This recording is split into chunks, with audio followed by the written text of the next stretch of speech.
اور صفحہ نمبر 51 مولوی اشرف علی تھانوی صاحب آپ کے حکیم الامت، انہوں نے اس کو دیا ہے عقیدہ نمبر 33، مسئلہ عقیدے کا ہے۔ نص قطعی، قطعی الثبوت، قطعی الدلالہ، 33 نمبر، قطعی الثبوت، قطعی الدلالہ، حوالہ میں دوں گا، سنیے۔ آپ نے 15-16 علماء کرام کے حوالے پڑھے، ان کا بھی جواب سنیے گا۔ توجہ مفتی صاحب، میرے ہاتھ میں آپ کی کتاب فتاوی نعمانیہ، فتوحات نعمانیہ، اس کے اندر لکھا ہوا ہے عقیدہ قائم کرنے کے لیے دلیل قطعی کی ضرورت ہوتی ہے اور نفی کے لیے صرف عدم دلیل ثبوت کافی ہے، یعنی عدم دلیل ثبوت کافی ہے، ثبوت کا نہ ہونا ہی کافی ہے، اور عقیدہ قائم کرنے کے لیے دلیل قطعی کی ضرورت ہوتی ہے۔ فتوحات نعمانیہ صفحہ نمبر 355۔ اور اس کے بعد سنیے گا، میرے ہاتھ میں آپ کی کتاب ہے ازالۃ الریب عن عقیدۃ علم الغیب، علم غیب کے عقیدہ کے بارے میں شکوک و شبہات کا ازالہ فرمانے، کیا فرماتے ہیں سنیے گا۔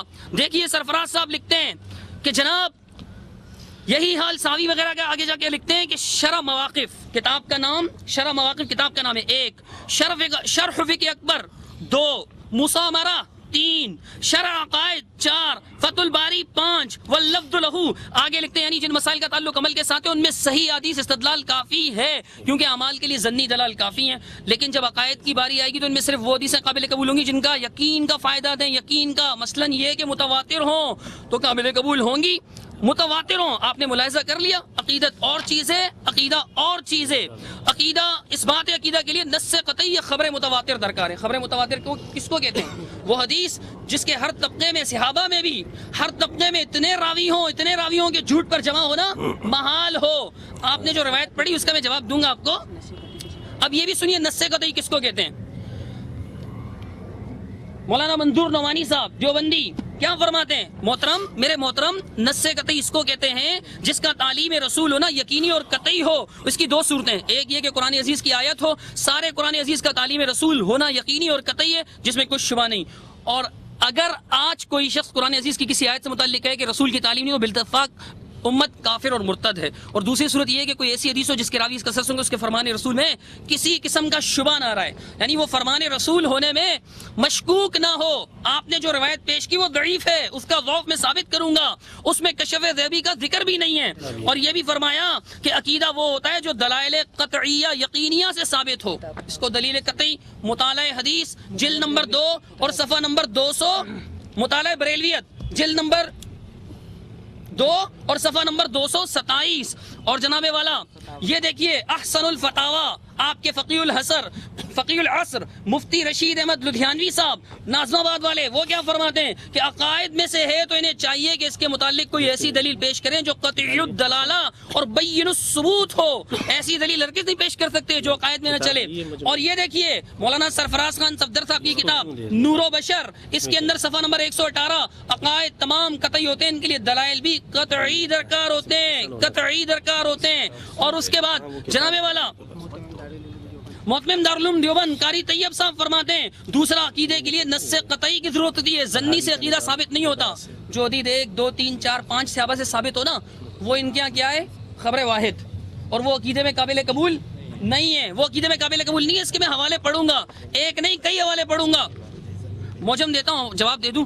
اور دیکھیے ان کی کتاب النبراس شرح العقائد، اس کے اندر کیا لکھا ہوا ہے جناب والا؟ صفحہ نمبر 282، ولا عبرت اے الاعتبار بالظن في باب الاعتقادیات لان الحق سبحانه ضم قوم يعتقدون بظنونهم۔ فرمایا کہ اعتقادیات میں ظن کا کوئی گمان نہیں، یعنی یہ جو حدیث انہوں نے پڑھی نا یہ ان کے اصول کے مطابق ظنی ہے، ظنی یقینی نہیں ہے، اور غیر یقینی سے عقائد میں کوئی چیز ثابت نہیں ہوتی۔ کیوں؟ اس لیے کہ مشرکین جو ہے وہ ظنی چیزوں پر یقین رکھتے تھے، ان کی کتابیں میری نہیں۔ آگے سنیے، لکھتے ہیں شرح کرنے والے کیا لکھتے ہیں، یہ دوسرا والا ہوتا ہے کیونکہ شرح ہے، یرید ان خبر الواحد لا يعتبر في العقائد ولا سيما مثل هذه الخبر۔ فرمایا کہ عقائد میں معتبر نہیں ہے خبر واحد۔ مفتی صاحب آپ نے پڑھنے کو پڑھ دی کہ اتقوا فراست المؤمن، فراست المؤمن، کہ مومن کی فراست سے ڈرو، اتقوا فراست المؤمن، مومن کی فراست سے ڈرو۔ آپ نے حدیث تو پڑھ دی لیکن آپ کو نظر نہیں آیا یہ وہ بھی ہی لکھا ہوا ہے، وہ بھی ہی مطلب پچھلی سند چل رہی ہے، سند سنیں، آپ نے سند تو پڑھی بھی نہیں. حدثنا بکر، اس کے بعد قال حدثنا بکر قال اخبرنا عبداللہ بن صالح. عبداللہ بن صالح کیا ہے؟ یہ مجھ سے سنیے. جو حدیث آپ نے پڑھی کہ مومن کی فراست سے ڈرو، اور پھر فراست کے لیے آپ نے 2-4 علماء کے اقوال بھی بتا دیے. حدیث میں یہ نہیں لکھا ہے کہ فراست غیب کو کہتے ہیں، فراست غیب کو کہتے ہیں، یہ حدیث میں نہیں لکھا. یہ جناب والا ابن القیم جوزی رحمۃ اللہ علیہ کا قول ہے، حدیث نہیں ہے. عبداللہ بن صالح کو کیا کہتے ہیں؟ یہ حافظ ابن حجر رحمۃ اللہ علیہ کہ یہ صدوق کثیر الغلط، صدوق ہیں لیکن کثیر الغلط ہیں. اور مولانا سرفراز، یہ تقریب التہذیب میرے ہاتھ میں، عبداللہ بن صالح پر جرا کرنے والے اور آپ کے بھیج دیں. مولانا سرفراز خان صفدر صاحب کثیر الغلط کے بارے میں کیا فرماتے ہیں؟ ایسے درمیان سے لے لیا کریں. وہ فرماتے ہیں کہ دیکھیے کثیر الغلط کثیر الوام ہونا جرا مفسر ہے، جرا مفسر ہے. اللہ کے بندو، عقیدے کے مسئلے پہ تو مختلف فی راوی صحیح، بالکل صحیح حدیث بھی نہیں چلتی، اور مختلف فی راوی تو بالاتفاق نہیں چلتی. آپ کے ہاں صحیح بھی نہیں چلتی. آپ کیسے پیش کر رہے ہو جناب؟ اس میں کہاں لکھا ہوا ہے؟ عبداللہ بن صالح دیکھ لیں، آپ سائٹ پر ہو کر دیکھ لیں. عبداللہ بن صالح ہم نوٹ کر کے نہیں لائے تھے، ابھی آپ نے روایت نکالی، ہم نے جواب نکالا الحمدللہ. اب سنیے کہ اتقوا فراست المومن، یہ حدیث ان کے ویسے ضعیف ہے، اور ان کے اصول کے مطابق اگر صحیح بھی ہو تو حدیث میں ضعیف روایت نہیں چلتی، ویسے نہیں چلتی، اور صحیح بھی ہو ان کے یہاں نہیں چلتی عقیدے میں. اللہ کا قرآن کہتا ہے کہ ما کان اللہ وما کان اللہ لیطلعکم علی الغیب، اللہ تم کو غیب کی خبر نہیں دے گا. جو بھی قرآن پڑھتا ہے سب کو اللہ تعالیٰ فرما رہا ہے. نعوذ باللہ کہ اللہ غلط بیانی کر سکتا ہے، نعوذ باللہ کہ اللہ تعالیٰ جھوٹ بول سکتا ہے، نعوذ باللہ کہ اللہ کی بات خلاف حقیقت ہو سکتی ہے، نعوذ باللہ کہ اللہ کی بات خلاف واقع ہو سکتی ہے. نہیں نہیں نہیں، قطعاً نہیں. جب رب کا قرآن کہتا ہے، سورہ آل عمران کی آیت 179 میں پڑھ چکا ہوں، قرآن کے خلاف آپ کو یقینی دلیل پیش کرنی پڑے گی. یہ آپ کے اصول کے مطابق آپ نے غلط پیش کی ہے. اور اب سنیے، آپ کشف فرما رہے ہیں، تو کشف کہتے کس کو ہیں؟ آپ کی ہی کتاب میں لکھا ہوا ہے جناب والا کشف کی تعریف. جب غیبی معاملات کے حقائق میں کسی مضمون کے منکشف ہونے کا اتفاق ہوتا ہے تو اس وقت سالک اگر سونے جاگنے کے بین حالت میں ہوتا ہے تو صوفیہ کی اصطلاح میں اس کشف کو واقعہ کہتے ہیں، اور عین بیداری اور حضور میں ہو تو اسے مکاشفہ کہتے ہیں. غیبی معاملات کا ذکر ہے، غیبی معاملات کا. امداد السلوک، یہ جناب والا کتاب کس کی؟ قطب الدین دمشقی کی، اور مؤلف اس کے امام ربانی، اور جناب والا میں بھیجتا ہوں. اور اس کی زکریا صاحب فرماتے ہیں کہ میں تو اس کتاب کے پڑھنے کا کہا کرتا ہوں، اس کے اندر سب لکھا ہوا ہے. زکریا صاحب عاشق علی میرٹھی صاحب نے اس کا ترجمہ کیا، یوں بھیجیے. اب دیکھیے اس کے اندر بھی لکھا ہوا ہے کشف، اور یہ مولانا منظور مینگل صاحب کی کتاب ہے. کشف کے بارے میں کہتے ہیں کشف میں یہ ہوتا ہے کہ مکشوف عنہ سے پردے کو ہٹایا جاتا ہے اور اس کو وہ منظر دکھایا جاتا ہے. کشف کرامات اور معجزات یہ غیر اختیاری افعال ہے. آگے لکھتے ہیں کیونکہ کشف میں یہ ہوتا ہے کہ ایک دور دراز علاقے میں اس کے بارے میں پوچھا جاتا ہے تو اللہ درمیان سے پردے کو ہٹا دیتا ہے اور وہ دیکھ لیتا ہے. اگر پردے کے پیچھے سے پردہ ہٹا دیا جائے تو بتائیے پردے کے پیچھے غیب ہوتا ہے کہ نہیں؟ اللہ کہتا ہے غیب کوئی جانتا ہی نہیں، اور یہ کہتے ہیں کشف میں پردے ہٹا دیے جاتے ہیں. تو غیب کا عقیدہ ثابت ہوا نہیں. مولانا عبداللہ ناصر رحمانی صاحب کی کتاب تو اپنے بڑے شوق سے پڑھی، لیکن وہاں کشف غیبی کا ذکر نہیں ہے، کشف غیبی کا ذکر نہیں ہے. اکثر علماء حدیث کی کتاب میں نہیں ہے. اگر ہوتا بھی، اب دیکھیے کشف کس کو کہتے ہیں. لکھتے ہیں خان صاحب کے نزدیک گدھے کو بعض غیوب کا علم. فتوحات نعمانیہ اور جناب والا صفحہ نمبر 410، اس کے اندر ایک واقعہ پیش کیا کہ خان صاحب نے نقل کیا کہ گدھا تھا، اس کو کشف ہوتا تھا، لیکن کشف کے بعد کیا کہتے ہیں کہ بعض مخفی باتوں کا کشف ہوتا تھا اور علم غیب لگایا. خان صاحب کے گدھے کو بعض علوم غیوب کا علم، یعنی بعض غیبوں کا علم، یہ فتوحات نعمانیہ ہے. اور نیچے لکھا کشف، علم غیب ثابت کرو. اللہ کہتا ہے ما کان اللہ لیطلعکم علی الغیب، اللہ تمہیں غیب پر مطلع کرنے والا نہیں. آگے یہ میرے ہاتھ میں کتاب ہے بریلوی فتنے کا نیا روپ، اس پہ جناب والا عارف سنبلی صاحب استاد ندوۃ العلماء لکھنؤ اور مولانا محمد منظور نعمانی صاحب یہ کیا فرماتے ہیں. ایک یہ کہ اللہ تبارک و تعالیٰ وہی کشف وغیرہ کے ذریعے اپنے مقبول بندوں یعنی انبیاء علیہ السلام اولیاء کو غیب کی باتوں کی اطلاع دیتا ہے، انبیاء کے علاوہ غیب کی. قرآن کہتا ہے صرف رسول کو، اور یہ کہتے ہیں بسم اللہ الرحمن صاحب نے کہی ہے کہ ہم نے اپنا دعویٰ ذکر نہیں کیا، حالانکہ ہم نے شروع میں ہی اپنا دعویٰ ذکر کر دیا تھا کہ ہمارے نزدیک کشف و الہام حق اور سچ ہے. یہ دعویٰ ہے نا، اور کیا پوری تقریر پڑھ کے بتلاؤں؟ یہ کافی ہمارا دعویٰ ہے. پھر انہوں نے یہ کہا کہ کسی عالم نے یہ نہیں کہا ہے کہ کشف و الہام، جتنی ہم نے عبارتیں پڑھی ہے اس میں کسی عالم نے یہ نہیں کہا ہے کہ کشف و الہام قرآن و سنت سے ثابت ہے. حالانکہ میں نے آپ کے سامنے اولیاء اللہ کی پہچان اہل حدیث سے بیان کی تھی. اس میں انہوں نے صراحتاً لکھا تھا جو کشف کا منکر ہے وہ قرآن و حدیث کا منکر ہے، وہ حدیث رسول کا منکر ہے. میں نے آپ حضرات کے سامنے اس کا حوالہ پیش کیا تھا. پھر انہوں نے یہ بات کی کہ کشف کی تعریف جو ہے اس کتاب والے نے یہ کی ہے. تو بعض مکاشفے ایسے کہ جو دنیا ہی میں اس وقت پردے اٹھا دیے گئے وغیرہ وغیرہ. تو بھائی یہی تعریف تو ہم نے بھی کی نا کشف کی, بیائی یہی تعریف تو ہم نے کی نا. تو یہ کہنا کہ آپ کی تعریف الگ یہ تعریف الگ ایک عجیب بات ہے. یہی تعریف جو انہوں نے اس کتاب سے پیش کی امداد السلوک سے, یہی تعریف تو ہمارے نزدیک ہے جو میں نے مدارج السالکین سے پیش کی اور دیگر اس سے. تو بہرحال میں نے تقریباً 20 علماء اہل حدیث کے حوالے بیان کیے تھے جو اس بات کے قائل تھے کہ کشف و الہام کے ذریعے اللہ تبارک و تعالی علم دیتے ہیں. ان 20 میں سے 21ویں کا اضافہ آپ کر لیں. یہ میرے ہاتھ میں جو ہے مدارج السالکین ابن قیم جوزی رحمۃ اللہ علیہ کی کتاب ہے. ابن قیم جوزی رحمۃ اللہ علیہ اپنی اس کتاب کے اندر فرماتے ہیں کہ کشف کیا ہے. فرماتے ہیں کہ کشف ایک ایسی چیز ہے, علوم المکاشفۃ الصحیحۃ علوم یحدثها الرب سبحانہ و تعالی فی قلب العبد. اللہ تبارک و تعالی بندے کے دل کے اندر علوم پیدا فرما دیتا ہے اور ویطلع بها علی امور تخفى علی غیرہ, اس کو ایسے امور کے اوپر مطلع کر دیتا ہے جو دیگر حضرات کے اوپر مخفی ہوتے ہیں. صحیح کہ نہیں؟ مدارج السالکین صفحہ نمبر 873, ابن قیم جوزی رحمۃ. تو یہ 21 علماء اہل حدیث. پھر التاج المکلل کے اندر بھی یہ حوالہ ہے, بس دیکھ لینا صفحہ نمبر 382 کے اندر, نواب صدیق حسن اہل حدیث.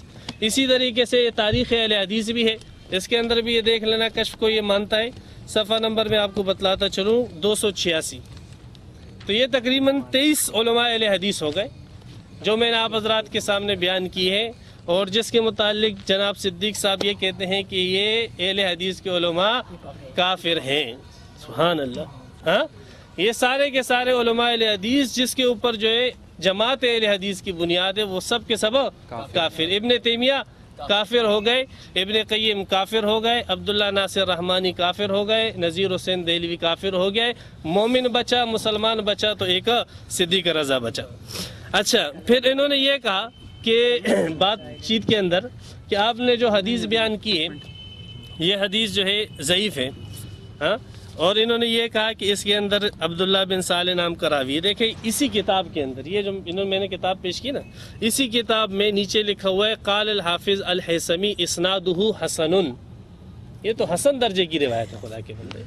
آپ کہتے ہو کہ وہ ہے کتاب لائیے گا. علامہ حیثمی فرماتے اسنادہ حسن, اس کی اسناد حسن ہے, اور یہ کہتا ہے کہ ضعیف ہے. علامہ حیثمی کتنے بڑے محدث, ہم اس کی بات مانیں آپ کی بات مانیں. اچھا, ایک دوسرے یہ علامہ شوکانی رحمۃ اللہ علیہ اہل حدیث کے عالم, یہ قطر الولی صفحہ نمبر 286 میں اسی حدیث کے متعلق فرماتے اتقوا فراست المؤمن وهو حدیث حسن. یہ حسن درجے کی کیا ہے حدیث. سبحان اللہ. صحیح کہ نہیں؟ یہ دو جو ہے عالم ہو گئے. پھر انہوں نے نبراس کا حوالہ بھی پیش کیا, تو اس لیے میں بھی نبراس کا حوالہ چلو پیش کر دیتا ہوں. صاحب نبراس فرماتے کہاں ہے 104 میں بھی 108 میں بھی. اچھا, فرماتے والحق انہ صحیح. یہ نبراس جو انہوں نے پیش کی تھی نا صفحہ نمبر 108 کے اندر فرماتے اتقوا فراست المؤمن والی حدیث بالکل صحیح ہے. ٹھیک ہے, یہ 3 علماء ان ہو گئے. اچھا, پھر انہوں نے یہ کہا کہ یہ روایت جو ہے ایک صحابی سے مروی, ایک صحابی سے نہیں خدا کے بندے, یہ تو اور صحابہ کرام سے بھی مروی ہے. میں نے ابو امامہ کے سند سے ذکر کی. دوسرے صحابی عبداللہ ابن عمر فرماتے نبی اکرم صلی اللہ علیہ وسلم نے فرمایا اتقوا فراست المؤمن فإن المؤمن ينظر بنور اللہ. تیسرے صحابی حضرت ثوبان رضی اللہ تعالیٰ عنہ فرماتے نبی اکرم صلی اللہ علیہ وسلم نے فرمایا احذروا فراست المؤمن فإنه ينظر بنور اللہ.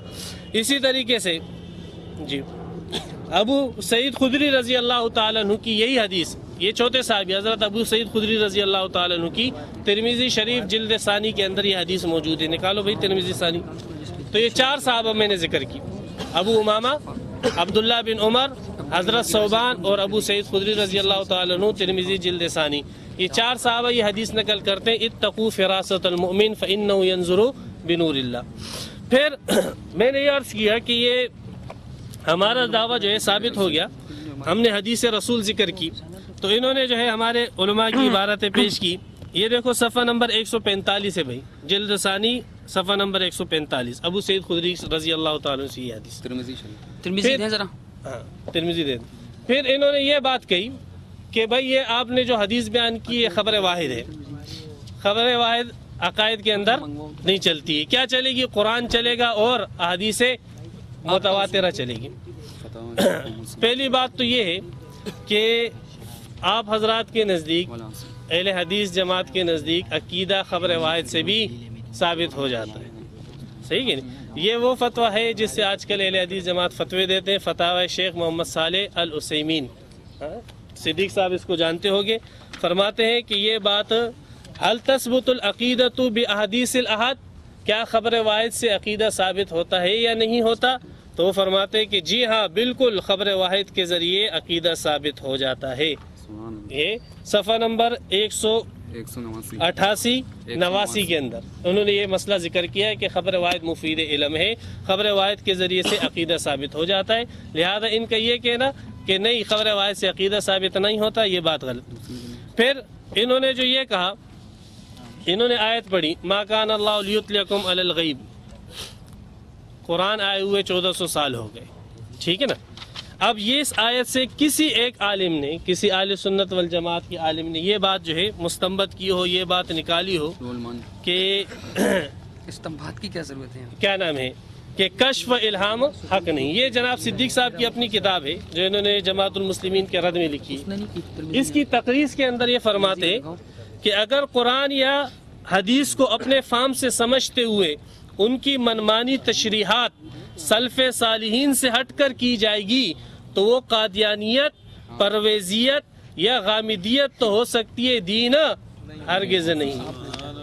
صحیح کہ نہیں؟ آپ نے جو آیت پڑھی ہے اہل سنت والجماعت میں سے 100 نہیں مانگتا ہوں، 50 بھی نہیں مانگتا ہوں، کم از کم 5 میں نے تو لین لگا دی. 20-25 علماء اہل حدیث کے ذکر کر دیے. آپ سنی 5 علماء ذکر کر دو جنہوں نے اس آیت سے یہ مسئلہ استنباط کیا ہو کہ اللہ تبارک و تعالیٰ اولیاء کرام کو کشف الہام کے ذریعے علم، صرف 5 سنی علماء ہونے چاہیے.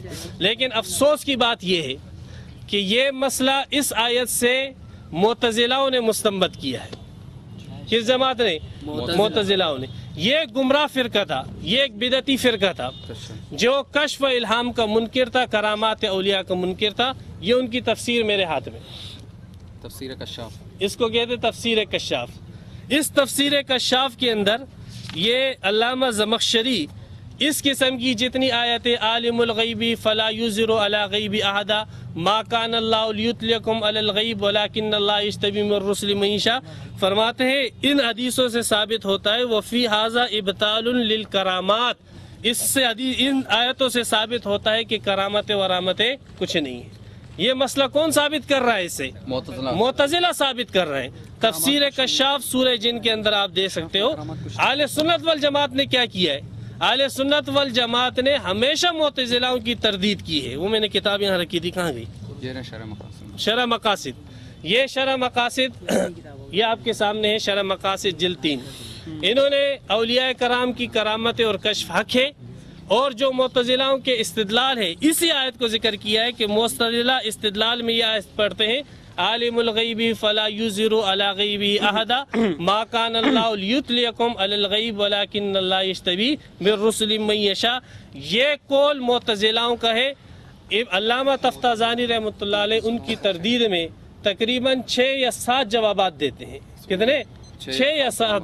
اہل سنت والجماعت تو اس آیت سے معتزلہ جو استدلال کرتے ہیں اس کا جواب دیتے ہیں.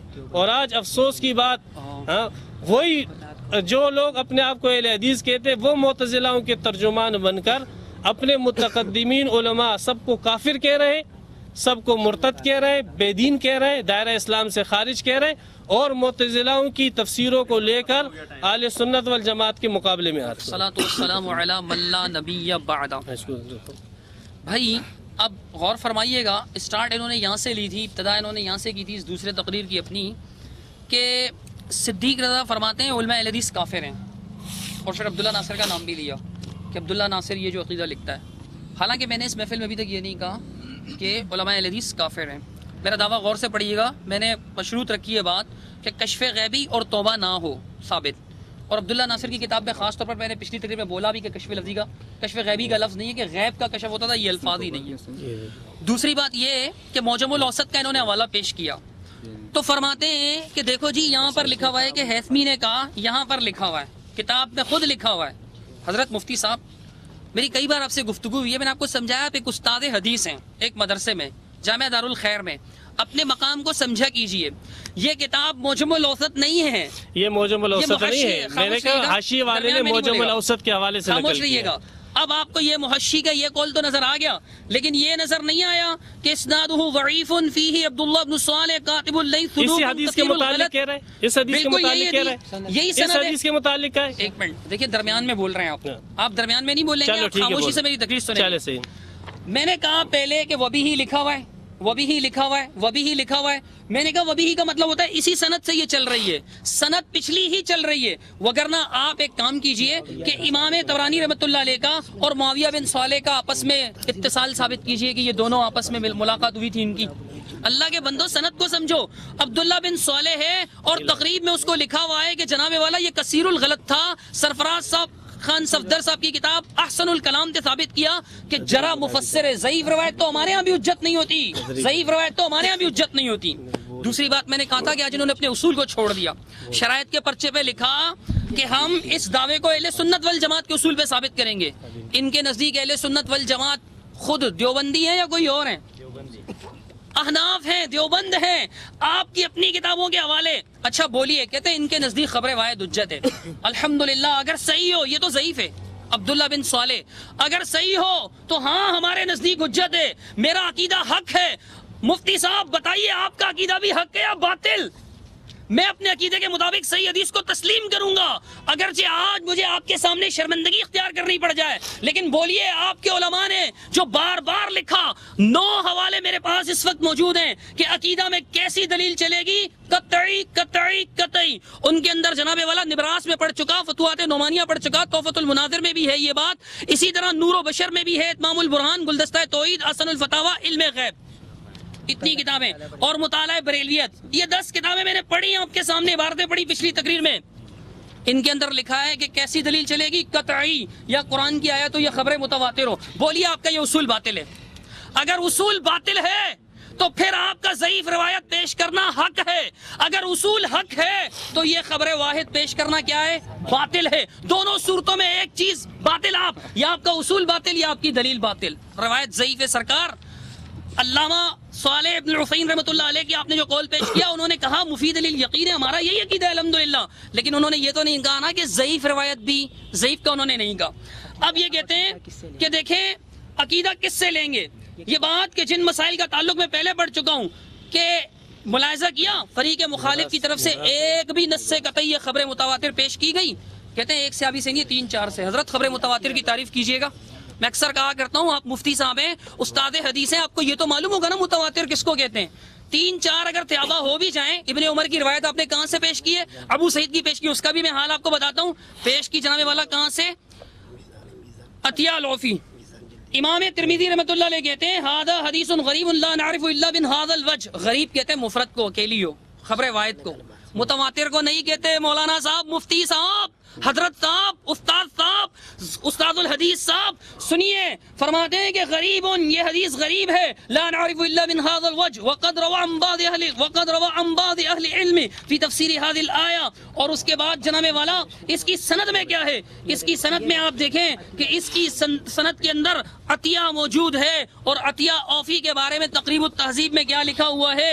لکھا ہوا ہے کہ صدوق یخطی کثیرا وکان شیعیا مدلسا من الثالثہ، کہ یہ جناب والا خطا کثیر کرتا تھا، اور کثیر الخطا کیا ہے؟ کثیر الوہم، کثیر الخطا کیا ہے؟ جرح مفسر ہے۔ یہ روایت تو ضعیف ہے۔ معتزلہ کے پاس ہم گئے اور شیعہ کے پاس آپ، بقول آپ کے، ہم معتزلہ کے پاس نہیں گئے۔ بتاؤ یہ قرآن کس پر نازل ہوا ہے؟ بتاؤ یہ قرآن کس پر نازل ہوا؟ محمد صلی اللہ علیہ وسلم سے۔ ارے یہ حق ہے یا نہیں؟ میں نے یہ آیت کہاں سے پڑھی تھی؟ یہ معتزلہ کے باپ کی کتاب ہے، اللہ کی کتاب ہے۔ میں نے آیت قرآن سے پڑھی کہ وَمَا كَانَ اللَّهُ لِيُطْلِعَكُمْ عَلَى الْغَيْبِ، اللہ تمہیں غیب کی خبر دینے والا نہیں۔ اور ترجمہ کس کا پڑھا تھا؟ میں نے جناب والا آپ کے شیخ الہند اسیر مالٹا محمود حسن صاحب کا ترجمہ پڑھا تھا، وہ صفحہ نمبر 94 پر ترجمہ کرتے ہوئے آیت 179 پر وہ یہ بات لکھتے ہیں. کیا لکھتے ہیں ذرا غور سے سنیے گا. وہ خود فرمائے اللہ نہیں ہے کہ تم کو خبر دے غیب کی، لیکن اللہ چھانٹ لیتا ہے اپنے رسولوں میں سے جس کو چاہے. اللہ نہیں ہے کہ تم کو خبر دے. یہ قرآن ہے، یہ معتزلہ کی کتاب نہیں ہے. معتزلہ کی کتاب کشاف کا حوالہ پڑھ کے بڑا کارنامہ انجام دے دیا. حضرت صاحب نے فرماتے ہیں کہ دیکھو وہ کرامات کے منکر تھے، میں کرامات کا منکر ہی نہیں ہوں، میں کشف غیبی کا منکر ہوں. کیوں؟ اس لیے کہ اس کے خلاف قرآن کی آیت موجود ہے. ہاں میں منکر ہوں. آپ فرماتے ہیں معتزلہ کے پاس چلے گئے. یاد کیجئے ذرا، پچھلے زیادہ دن نہیں گزرے، تعویذ والے مناظرے میں آیت پڑھی جب میں نے بتایا کہ راوی دجال ہے، کذاب ہے آپ کے ہاں. تو جواب میں کیا کہتے ہیں؟ ان جاءکم فاسق بنبأ فتبینوا، اگر تمہارے پاس کوئی فاسق آدمی خبر لے کر آئے تو تحقیق کر لیا کر دو. جھوٹا ہے تو ضروری نہیں کہ اس کی ہر بات جھوٹی اچھی بھی ہو سکتی ہے. اگر وہ اچھی بات کہے گا تو آپ نہیں لیں گے. معتزلہ اگر اچھی بات کہہ ہی دے غلطی سے بیچارہ تو آپ نہیں لوگے. معتزلہ جب قرآن کے مطابق اگر کوئی بات کہہ دے قرآن کے مطابق یا میرے آقا محمد صلی اللہ علیہ وسلم کے فرمان کے مطابق تو آپ نہیں لوگے. یہ معتزلہ کا عقیدہ. کہتے ہیں 5 علماء دکھاؤ. 5 نہیں آپ 50,000 علماء دکھائیں. کیا دلیل ہے قرآن کے مقابلے میں؟ ایک آیت دکھاؤ حضرت. 5 نہیں، غور سے سنیے گا. سنی علماء دکھاؤ. میں علماء کا پابند نہیں، مسئلہ عقیدے کا ہے. عقیدے میں آپ کے یہاں بھی تقلید جائز نہیں ہے. علماء کا قول کیا پیش کر رہے ہو؟ یہاں علماء کا قول نہیں چلے گا. میں حوالے پیش کروں گا آپ کو. آپ کے علماء نے بھی یہ لکھا ہے، آپ کے جو مقلد ہیں آپ لوگ، آپ کے علماء نے لکھا کہ عقائد میں تقلید جائز نہیں. ہم تو آپ کے نزدیک ٹھہرے غیر مقلد اور ہم سے علماء کے اقوال مانگ رہے ہو. میں رب کا قرآن مانگو اور یہ کہے کہ علماء کے اقوال دو. دیکھ لو لوگوں ان کا انصاف. یہ قرآن پر ایمان ہے. قرآن کے مقابلے میں کہتے ہیں 5 علماء کے دکھاؤ. 5 صرف 5 کے دکھاؤ. ارے میں ایک کا بھی نہ دکھاؤں. ساری دنیا کے علماء پر میرے رب کا قرآن بھاری ہے. بولو ہے یا نہیں؟ مسئلہ ایمان کا ہے، ایمان کا. میرے رب کا قرآن ساری دنیا کے علماء پر بھاری، تمام کے تمام علماء پر بھاری. میرا رب کا قرآن کہتا ہے ما وما كان الله ليطلعكم على الغيب. اللہ تمہیں غیب پر اطلاع دینے والا نہیں. بولو تم مسلمان جب قرآن پڑھتے ہو اللہ تم کو کہتا ہے کہ اللہ تمہیں غیب پر اطلاع دینے والا نہیں. تم رب کی بات مانو گے یا علماء اہل سنت کی بات مانو گے؟ رب کی. علماء اہل سنت کا یہ اصول ہے کہ عقیدے میں تقلید نہیں. علماء اہل سنت کا یہ عقیدہ ہے اور یہ اصول ہے کہ قرآن و سنت کے مقابلے میں کسی کی بھی بات نہیں. یہ علماء اہل سنت کا عقیدہ ہے. آگے فرماتے ہیں جناب والا کسی عالم نے یہ اس آیت سے یہ مسئلہ مستنبط کیا. عقیدے میں استنباط ہوتا ہے. اب یہ بھی میں سمجھاؤں ان کو. استاد حدیث ہیں حضرت، آپ کچھ تو اپنے مقام کا خیال کیجئے. عقیدہ استنباطی نہیں ہوتا. استنباط قیاس کو کہتے ہیں. الذین یستنبطونہ منہ آیت پڑھتے ہیں خود اور ثابت کرتے ہیں کہ یہ قیاس ہے. استنباط قیاسی مسئلہ ہوتا ہے، قیاس. اور عقیدے میں قیاس نہیں چلتا. کئی حوالے میں آپ کے سامنے پڑھوں گا. سنیے، کہتے ہیں میں نے 20 علماء کے حوالے پڑھے، ان میں سے اکثر نے کشف غیبی کہا ہی نہیں ہے. اکثر نے کشف غیبی کہا ہی نہیں ہے. اور جب وہ دلیل کی کوئی قسم ہی نہیں ہے تو میں جواب دینے کا پابند بھی نہیں ہوں. آیت پڑھو، میں اس کی حقیقت واضح نہ کروں تو میں بتاؤں گا. حدیث آپ پڑھ رہے ہیں تو میں بول رہا ہوں نا کہ ضعیف ہے. عبداللہ بن صالح آپ کو بتایا نا، عطیہ عوفی بتایا نا. آپ کے ماسٹر امین اکاڑوی نے لکھا ہے کہ سند کے حال کو چھپانا کتمان یہود ہے، سبیل یہود ہے. یہودیوں کا طریقہ، یہودیوں کا. حضرت استاذ الحدیث ہو کر سند کے عیب کو چھپاتے ہیں، ایسا مت کیجئے. سنیے آپ کے سرفراز خان صفدر اتمام البرہان میں کیا فرماتے ہیں. میں نے قرآن کی ایک آیت پڑھی، دوسری بھی پڑھوں گا، پھر حدیث بھی پڑھوں گا. کہتے ہیں مثلا انہوں نے اگر 10 بزرگوں کے نام لے کر ان کی عبارت اس مضمون پر نقل کر دی کہ آپ کا سایہ نہ تھا، یعنی پیارے آقا صلی اللہ علیہ وسلم کا سایہ نہ تھا، 10 بزرگوں کی عبارت نقل کر دی، جیسے کہ بعض لوگ بریلوی کہتے ہیں کہ جی سایہ نہ تھا 10 بزرگوں کی، تو کہتے ہیں یہ بالکل بے سود ہے. مطلب کوئی نفع نہیں، کوئی فائدہ نہیں. کیوں؟ اگر انہوں نے 10 بزرگوں، ہم کہتے ہیں اگر وہ بجائے 10 کے 10,000، پہلی گنتی کہاں بڑی؟ 10 سے ایک دم سینکڑوں پہ نہیں گئے، 1000 پر 10,000 بزرگوں کی عبارات بھی پیش کریں. 20 نہیں 20,000. میری طرف سے سنیے، آگے لکھیے، آگے لکھتے پیش کرتے، اس سے کچھ نہیں بنتا. کیونکہ مسند مرفوع اور صحیح حدیث کے مقابلے میں 10,000 تو کیا 10 لاکھ بلکہ 10 ارب و خرب حضرات کی بات بھی کوئی وقت نہیں رکھتی. کیونکہ علمی قاعدہ تو یہ ہے کہ کل احد یؤخذ عنہ ویترک، کہ ہر ایک کی بات لی بھی جائے گی اور چھوڑی بھی جائے گی سوائے پیارے آقا محمد صلی اللہ علیہ وسلم کے. خرب لکھا ہوا ہے حضرت، خرب. میں نے پہلے بھی آپ کو یہ حوالہ پیش کیا تھا. 10 ارب و خرب، میں کہتا ہوں سینکڑوں خرب، کروڑوں خرب، کروڑوں ارب، یہ سارے علماء ملا دیں. بسم اللہ الرحمن الرحیم. دلیل نہیں بنتی. اچھا، سب سے پہلے انہوں نے یہ کہا کہ یہ حدیث جو ہم نے پیش کی تھی اتقوا فراست المؤمن، یہ حدیث جو ہے ضعیف ہے. حالانکہ میں نے ذکر کیا تھا کہ حاشی کے اندر مجمع الاوسط طبرانی، علامہ طبرانی رحمۃ اللہ علیہ کی الکبیر حافظ حیثمی رحمۃ اللہ علیہ نے نقل کیا اسنادہ حسن، کہ اس کی سند حسن ہے۔ علامہ حیثمی کے حوالے سے حاشیے والے نے نقل کیا ہے۔ میں نے یہ نہیں کہا کہ حاشیے کے اندر مجموع الزوائد ہے، میں نے کہا حاشیے والے نے مجموع